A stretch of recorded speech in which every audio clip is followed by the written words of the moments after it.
안녕하세요. 수학감각의 저자 홈스쿨러의 아빠 왕세우입니다. 룰라의 김지연 씨 공부가 뭐니 이런 프로그램을 우연찮게 봤는데 그걸 보면서 여러 가지 많은 생각을 했어요.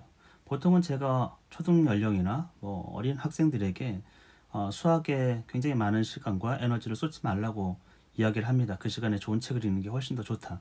근데 그 아들을 보니까 이 아이는 어떤 하여튼 그런 계기와 환경이 있었겠죠. 수학에 굉장히 몰입을 했고 자기가 수학을 좋아서 엄청나게 많은 책들도 보고 스스로 공부를 했어요. 초등 연령에 벌써 수능 시험을 봤는데 한 3개 정도 틀리는, 지금은 공부를 놓은 것이죠.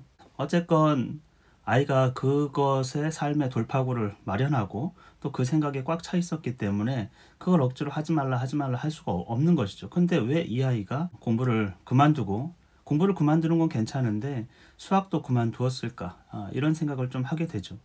그래서 거기 프로그램에 보면 다른 솔루션을 막 제시하는데 제가 보기엔 좀 의아스러운 것들이 있더라고요.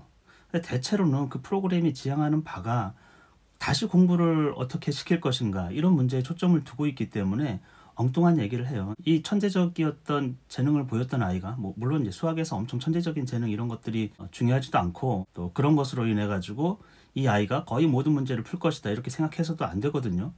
예를 들면 서울대 나오고 대단한 의학자들이 고등학교 수준의 생물을 다 틀려요.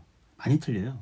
그럴 수 있어요. 그게 그렇다고 해서 그 사람이 지식이 고등학교 수준에도 미치지 못하고 어떻게 의사까지 돼가지고 그것도 수십 년 동안 필드 경험이 있는데 기초적인 생물학적, 생화학적 어떤 지식을 갖고 있지 못하는가? 그렇게 우리가 질문을 하질 않아요. 왜냐하면 그런 주입된 어떤 의도를 가진 시험 문제는 당연히 틀릴 수가 있어요.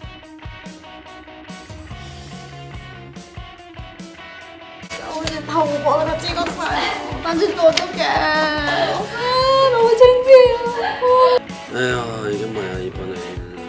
맞았어. 와, 이거 첫 문제부터 이거 어렵네 이거. 옳은 것만을 다 했어.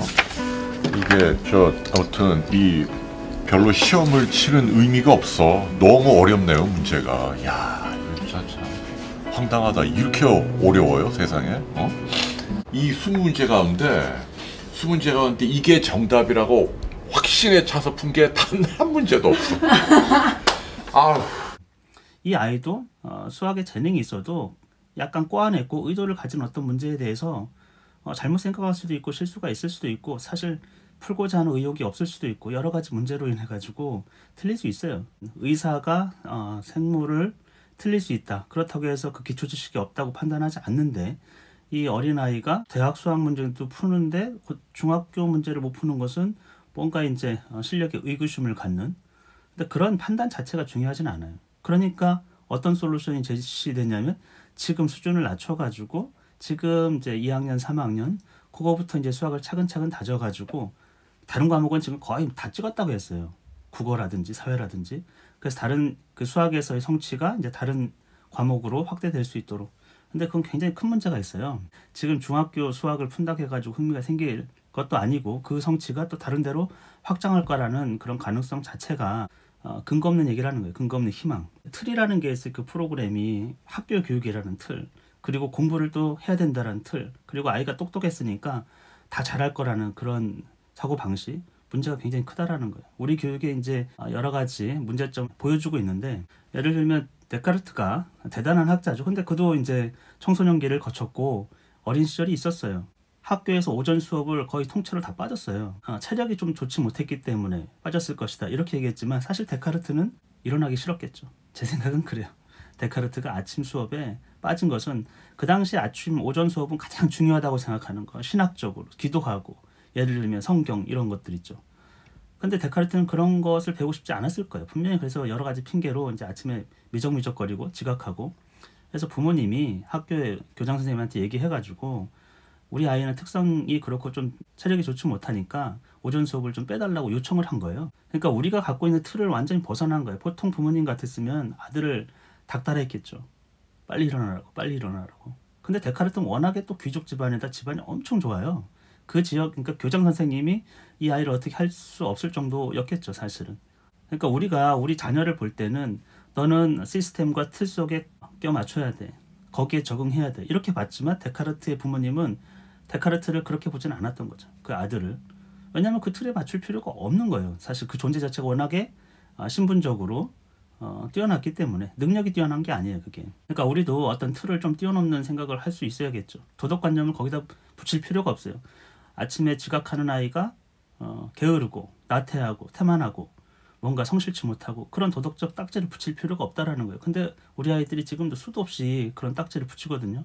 어쨌건 데카르트는 학교 교육 틀을 벗어난 사람이에요. 그런 영향으로 인해 가지고 나중에 학교를 졸업하고도 학자들이 걷는 길을 가지 않았어요. 왜냐하면 거기에는 진리가 없다고 생각했기 때문에 그 스스로 진리를 찾아간 것이죠. 그리고 대체로는 이제 자기의 거의 모든 독창성, 남들이 보지 못한 것을 본 그 가장 중요한 삶의 원천, 창의력의 원천은 그 어린 시절 침대에서 뒹굴뒹굴 거리면서 공상을 했던 그 시간이라는 거예요. 그 시간을 도덕적 딱지를 붙일 필요가 없이 아이에겐 필요했던 시간이고 그 시간에 자유가 주어지니까 자기 삶을 오히려 풍성하게 했던 것이죠. 도널드 콕세터라는 영국의 수학자가 있어요. 그 사람은 20세기 최고의 기하학자예요. 근데 그도 어린 시절이 있었죠. 굉장히 질풍노도 같은 청소년기예요. 거의 정신병 걸려가지고 약물 치료도 받고 아버지가 얼마나 걱정했겠습니까? 근데 그 아이는 오직 4차원, 차원에 대한, 그러니까 이게 사실 이제 4차원이라고 하면 우리도 거의 뭐 정신병 비슷하게 볼 수 있잖아요. 근데 수학적인 4차원이었어요. 4차원, 5차원, 고차원적인 세계가 어떤 것인지 그걸 수학적으로 증명해 보고 싶어가지고. 그리고 수학에 대한 남다른 관심이 있었어. 숫자, 뭐 소수 이런 것들. 근데 다른 학문, 기초적인 과목에서는 완전 낙제점이에요. 학교 생활을 제대로 할 수도 없었고 부모님이 아버지가 그래도 돈도 많고 인맥도 있어가지고 이 아이를 어떻게 할지 모르니까 수학에는 재능이 있다는 걸 알았어요. 그래서 자기 아는 대학 교수를 찾아갑니다. 수학자 네빌 교수를 찾아가지고 자기 아들을 보여줬어요. 당장 학교를 그만둬야겠네. 콕세터, 학교에선 자네를 제대로 가르치고 있지 않으니까 당장 그만둬라. 그런 처방을 내렸어요. 그러니까 학교 틀에 맞춰라는 게 아니에요. 학교를 그냥 그만두라는 거예요. 그리고서는 제대로 된 수학 훈련을 시켜주라는 거예요. 그렇게 해가지고 좋은 선생님을 붙여줬어요. 개인 과외죠. 그렇게 2년을 수학의 전문적인 트레이닝을 거쳤어요. 그러니까 콕세터의 많은 문제들이 이제는 문제를 안 보이는 거예요. 왜냐하면 그전에는 학교 생활도 문제고 다른 교과목이 다 낙제점이고 문제아로 보였고 정신적인 스트레스 때문에 아이가 그걸 사실 어린아이가 그걸 통제를 못 하잖아요. 그러니까 이제 분노도 표출하고 여러 가지로 갈등 상황이 생겼겠죠. 근데 갈등이 없어진 거예요. 수학만 하니까. 또 하나는 독일어를 하라고 했어요. 그 교수가. 왜냐하면 그것이 이 아이의 수학적인 이제 학문의 길에 도움이 되기 때문에. 그러니까 당연히 이 아이는 언어적 재능이 있었던 건 아니지만 그 필요에 의해 가지고 그 교수의 조언에 의해 가지고 이제 독일어도 공부했던 것이죠. 그리고 대학자가 됐어요. 근데 우리 교육은 어떠냐면 늘 전문가들이 학교 틀에 아이들을 맞춰요. 그래가지고 수학을 통해 가지고 다른 과목도 잘하게 한다. 잘해질 수 있습니까? 그리고 그게 완전 탁월할 수가 있을까요? 저는 그렇게 못 봐요. 제가 부모라고 하면 꼭 학교 안에 있어야 될 필요가 없거든요. 그 아이가 수학을 너무 좋아했고 그리고 지금 학교에서 배우는 수학으로는 오히려 성취를 더 떨어뜨리고 동기유발을 더 떨어뜨리기 때문에 저 같으면 그냥 학교를 그만두고 수학과 뭐 박사 과정에 있든지 뭐 하여튼 그 전문가라는 사람에게 2, 3년 더 수학적인 트레이닝을 시킬 것 같아요. 그리고 영어를 좀 더 해가지고 외국 대학에 진학을 하는 그런 것들을 좀 알아보고 모든 과목을 잘해야 된다. 그리고 똑똑하면 모든 과목을 다 잘할 수 있다. 그렇게 해서 시간을 보낼 바에야 그게 문제가 해결되지 않기 때문에 그냥 평범해질 거거든요. 저는 파브로의 조언이 굉장히 삶을 사는데 도움이 많이 된다고 생각해요. 파브로도 너무 가난해가지고 이 생계를 유지하기 위해서 억지로 선생님을 했어요. 물론 아이들을 좋아하기도 했지만 그러니까 수학을 엄청 열심히 했는데 왜 수학 선생님이 되려고? 왜냐하면 밥벌이기 때문에. 그가 좋아했던 거는 곤충이었어요. 오직 곤충을 관찰하면 배고픈 줄도 모르고 신났는데 곤충 관찰하는 건 돈이 안 돼요. 그 밥벌이 생계를 위해 가지고 수학 선생님을 하기 위해서 임용고시 합격하기 위해서 수학 공부를 했고 또 거기에서 또 탁월하기 위해서 계속 수학 공부를 했던 것이죠. 근데 나이가 차가지고 50줄에 돼서 생계 아이들 키우고 뭐 그런 것으로부터 약간 이제 벗어난 상태에서는 어렸을 때 했던 그 곤충 관찰 그리고 새로운 사실의 발견 이것으로 다시 돌아갔어요. 그래서 생각해 보니까 자기의 삶을 지탱해주고 생계를 유지해줬던 그 수학이 지금 다시 곤충 관찰로 내가 좋아했던 것으로 그 분야를 바꿨을 때는 아무 소용이 없었다라는 거예요. 결국에는 어린 시절 좋아했던 걸로 간다라는 것이죠. 왜냐하면 그게 행복하기 때문에. 나이 50줄에 행복은 어린 시절에 자기가 좋아했던 것을 다시 하게 되고 찾았을 때예요. 만약에 파브로에게 여유가 있었으면 아마도 다윈과 같은 입장이었습니다. 다윈은 사실은 굉장히 돈이 많았기 때문에 무슨 직업을 가질 필요가 전혀 없었어요. 생계를 걱정할 필요도 없고 그러니까 자기가 좋아하는 맨 따개비 연구하고 다른 동물 연구하고 막 비둘기 연구하고 막 장미 막 보고 막 그냥 그러고 살 수 있었거든요. 근데 파브로는 그런 입장이 아니니까 생계를 위해서 여러 가지 일을 했던 것이죠. 그런데 우리 아이들이 생계를 위해서 엄청 노동 현장에 꼭 뛰어들어야 된다. 그런 환경이 아니라고 하면 아이가 좀 더 잘할 수 있는 것에 더 포커스를 줘도 괜찮다라는 거죠. 콕세터는 캠브리지 대학에 들어갔어요. 왜냐하면 그들 대학 입시 제도는 뭔가 특출난 분야가 있으면 그것을 인정해주기 때문에. 그런데 우리나라 이제 수능 위주로 간다고 하면 분명히 김지연 씨의 아들은 좋은 대학에는 못 갈 수 있어요. 수학만 해가지고서는.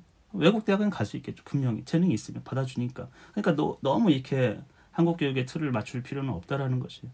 그리고 그것으로부터 벗어났을 때 아이도 자유를 느끼고 해방감을 맛보거든요. 그러니까 온갖 사회적 시선과 그런 것으로부터 자유하고 내가 좋아하는 것에 조금 더 집중할 수 있고 그리고 전문적인 트레이닝을 받을 수 있으면 자기 삶을 얼마든지 그런 방식으로도 얼마든지 삶을 영유하고 꾸려나갈 수 있거든요. 근데 우리는 늘 우리가 살았던 부모가 살았던 세대의 그 가치관 그것에 매여 있고 사회의 틀에 자꾸 적응하라는 요청을 하고 있는 거예요. 심지어 그 전문가 중에 하나는 아이가 이제 침대에서 부모하고 대화를 하는 것 보고 애티튜드가 잘못됐다고 애티튜드부터 그러니까 태도부터 다시 이제 올바로 바로잡아야 된다고 얘기하는데 참 어처구니 없는 얘기입니다. 친근한 관계에서는 부모하고 침대에서 아이가 누워가지고 대화할 수 있는 거예요. 거기에 도덕적 애티튜드의 문제 이렇게 볼 수 있는 게 아니거든요. 그러니까 우리 사회가 얼마나 아이들에 대해서 도덕적 관념 작은 것에 대해서도 그런 걸 갖고 있는지 참 모르겠어요. 그래서 아이들을 사회 제도로부터 좀 자유롭게 해주고 그런 것으로부터 억눌려가지고 지금 그걸 어떻게 표출하지 못하는 그런 때인데 오히려 처방은 더 틀에 맞춰서 갖추게 만드는 그런 걸 하고 있더라고요. 그런 전문가의 의견은 참고할 수는 있으나 부모이기 때문에 아이를 위해서 더 좋은 선택을 할 수도 있다라는 것이고 그것이 두려움을 줄 수는 있어요. 통상적인 사회 가치관, 사회가 용인하는 범주를 벗어났을 때는. 근데 역사에서는 수없이 많은 그런 사람들이 있어요. 그리고 어떤 방식으로든 크게 문제되지 않는다라는 거예요. 사실은 그 아이를 성장시키고 또 최후의 보루는 부모님이다라는 거죠. 강한 성체가 되고 바위가 되는 거는 부모님이기 때문에 부모님이 너무 그렇게 사회 또 외부 시선에 휘둘리고 그러기보다는 아이를 좀 더 보고 집중하고 두려움을 물리치고 그 아이의 갈 길을 지원해주는 그랬으면 좋겠습니다.